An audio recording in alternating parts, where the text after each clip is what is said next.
पिछले वीडियो में हमने देखा कि अंग्रेज़ों ने भारत के विशाल साम्राज्य पर कब्जा करने के बाद किस तरीके से उस पर नियंत्रण किया और शासन चलाने के कौन से तरीके अपनाए। उसमें हमने आपको बताया कि जैसे बंगाल में क्लाइव ने द्वैत शासन लगाया। इसके अंतर्गत प्रशासन का उत्तरदायित्व नवाब के कंधों पर डाला गया और राजस्व वसूली का अधिकार कंपनी के हाथों में दे दिया गया। और इसी प्रकार से अंग्रेज़ों ने भारतीय सामाजिक, आर्थिक एवं राजनीतिक ढांचे पर अपना वर्चस्व स्थापित किया। इसके बाद इंग्लैंड की कंपनी जो थी उनकी आलोचना करना लोगों ने शुरू कर दिया, क्योंकि अधिकारी जो आते थे वो बहुत ज़्यादा संपत्ति इकट्ठा कर लेते थे। यहाँ से उसकी लोगों ने आलोचना करनी शुरू की और इसी के लिए इसको नियंत्रित करने के लिए कानून बनाए गए। उसमें सबसे पहला कानून हमने आपको बताया था कि 1773 में रेगुलेटिंग एक्ट बनाया गया और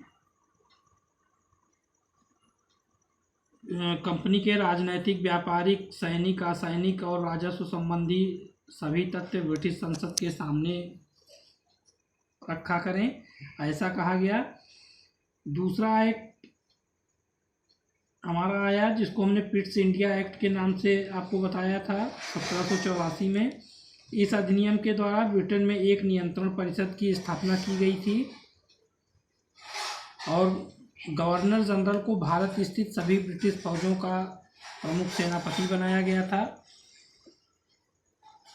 इसी तरीके से 1784 ईस्वी में विलियम जोन्स ने the Asiatic Society of Bengal की स्थापना की थी और इसी क्रम में जो है बहुत से कानून बनाए गए। जैसे 1835 में एक्ट बनाया गया। हर 10 साल पे जो है उनके एक्ट बनने शुरू हुए और उसमें काम किया गया।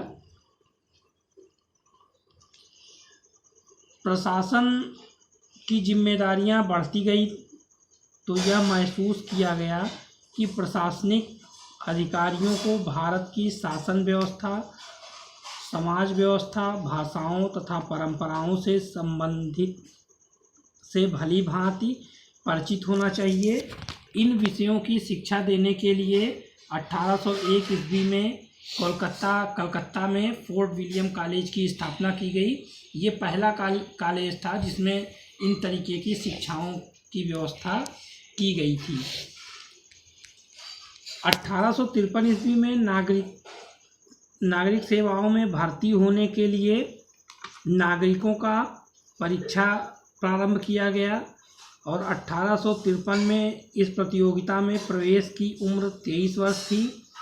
1863 में उम्र को घटा के 21 वर्ष कर दिया गया। इसी तरीके से 1876 में 21 वर्ष से घटाकर 19 वर्ष की उम्र कर दी गई और परीक्षा जो उस समय होती थी, जो सबसे बड़ी परीक्षा थी, वो अंग्रेजी में होती थी।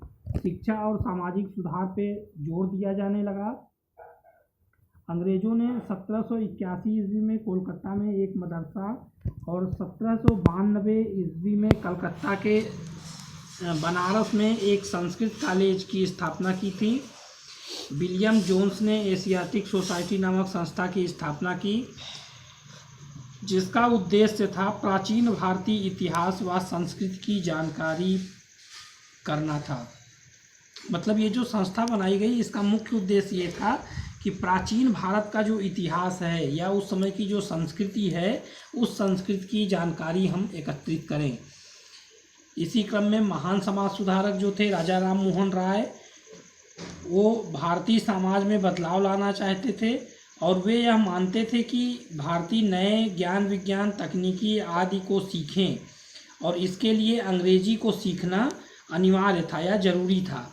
उन्होंने अंग्रेजी सरकार को चिट्ठी लिखकर अंग्रेजी शिक्षा की मांग की और यहीं से भारत में जो है अंग्रेजी शिक्षा का प्रारंभ हुआ, क्योंकि अंग्रेज़ लोग जो हैं वो ये उनके मन में ये आ गया था कि अगर भारत में हमको शासन करना है, लंबे समय तक शासन करना है, तो लोगों का पढ़ा लिखा हुआ होना बहुत ज़रूरी है। क्योंकि वो अंग्रेज़ जो थे वो अगर बात करें तो भारतीय उनकी बातों को समझ सकें, ऐसा उन्होंने सोचा और इसीलिए अंग्रेजी माध्यम की शिक्षा प्रारंभ की गई।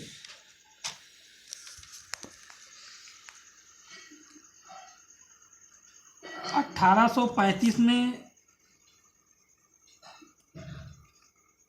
सरकार ने लॉर्ड मैकाले के नेतृत्व में अंग्रेजी माध्यम से यूरोपीय ढंग की शिक्षा प्रणाली अपनाने की नीति घोषित की और फारसी का स्थान अंग्रेज़ों ने ले लिया। मतलब उस समय फारसी मुख्य भाषा थी, क्योंकि मुग़लों का शासन था उस समय, तो इसलिए फ़ारसी भाषा यहाँ पे ज़्यादा प्रचलित थी और फारसी की जगह जो है वो अंग्रेजी भाषा ने धीरे धीरे ले ली। इसके बाद कुछ सुधार किए गए, जैसे भूमि सुधार। तो भूमि सुधार जो था, जैसे जो कर लिया जाता था उसमें सुधार किया गया और सबसे पहले वारेन हेस्टिंग्स ने यह नियम बनाया कि गांवों की मालगुजारी वसूल करने के लिए किसी को ठेका दे दिया जाए और यदि मालगुजारी वसूल करने वाले का काम ठीक ना हो तो किसी दूसरे व्यक्ति को यह काम सौंप दिया जाए। और उसी समय लॉर्ड कॉर्नवालिस जो था गवर्नर था और उसने इस प्रथा में कुछ सुधार किया। जैसे पहला था स्थायी बंदोबस्त। कॉर्नवालिस ने अधिक से अधिक मालगुजारी वसूल करने वाले को नीलामी बोली के आधार पर उन्हें तथा उनके पुत्रों को आजीवन उस गांव का जमींदार घोषित कर दिया। मालगुजारी का मतलब था कर। जो किसान जो अन्न उत्पादन करता था वो सरकार को कर के रूप में देना पड़ता था और ये लगभग 90% तक जो था कर वो यहाँ की जनता को देना पड़ता था। और जो ज़्यादा, जैसे उसकी नीलामी होती थी, नीलामी में जो सबसे ज़्यादा बोली लगाता था उसको जमींदारी दे दी जाती थी और वही जो है किसानों से कर वसूलता था। और ये प्रथा बंगाल, उड़ीसा और अवध के प्रांतों में प्रारंभ की गई